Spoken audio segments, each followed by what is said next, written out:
Chegou a hora da nossa coluna de saúde. Hoje o nosso colunista é o Dr. Jair Beato, está com a gente. Vamos falar sobre AVC. Dr. Jair, seja bem-vindo, muito bom dia. Bom dia, Ronaldo. Estamos aqui hoje para falar um pouquinho sobre essa doença muito importante, né, que hoje é uma das 3 principais causas de morte no mundo e de sequelas. Bom, AVC é o nome que a gente dá para uma doença que era conhecida ou era chamada até pouco tempo como derrame, é isso? Isso é verdade. A população ainda conhece essa doença como derrame, né? Mas no termo médico nós chamamos de AVC, que é um acidente vascular cerebral. E esse conhecimento da população sobre essa doença é de extrema importância.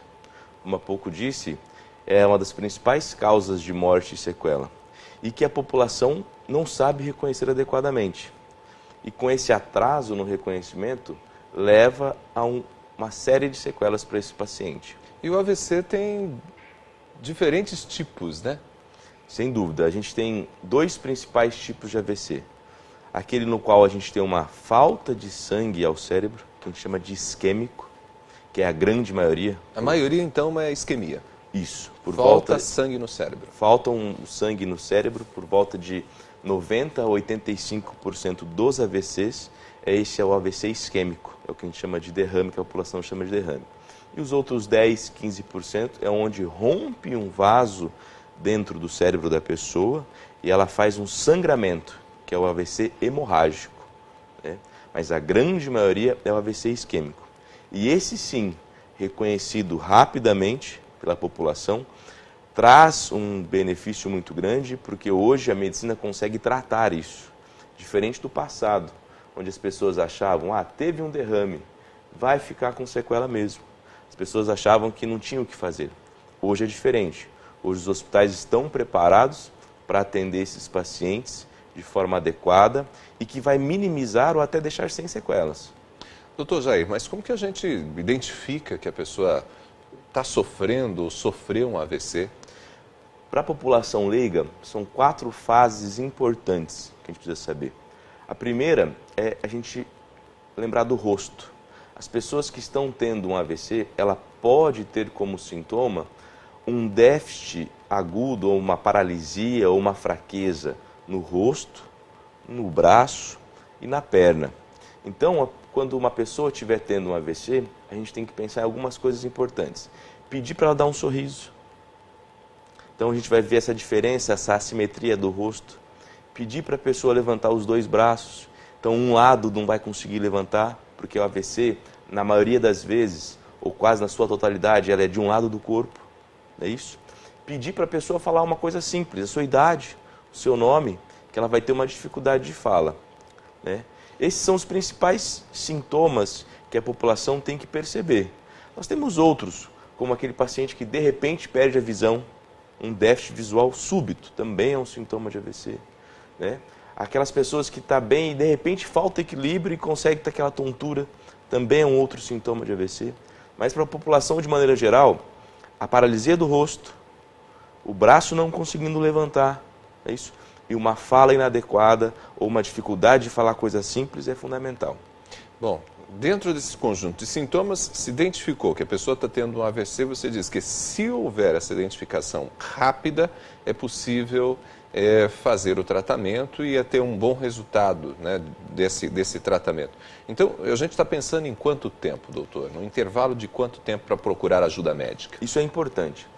Quando você perceber isso, que eu acabei de dizer para vocês, as pessoas têm que saber a hora que isso aconteceu.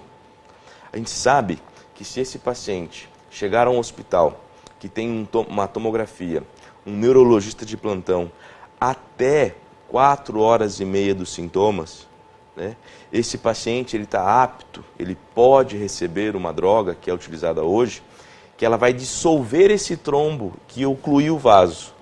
E isso diminui. Essa obstruçãozinha. Essa obstrução que aconteceu, que faltou o sangue naquela região, tendo o diagnóstico dos sintomas, a família tem que anotar o momento, ligar para o SAMU ou ir de carro próprio de alguma forma, de preferência sempre ligar para o SAMU, chegar ao hospital preparado dentro de 4h30. Lá o médico neurologista vai realizar uma tomografia e seguir os protocolos médicos para que ele possa receber essa medicação e ter nenhum ou muito pouco sintoma depois da infusão dessa medicação.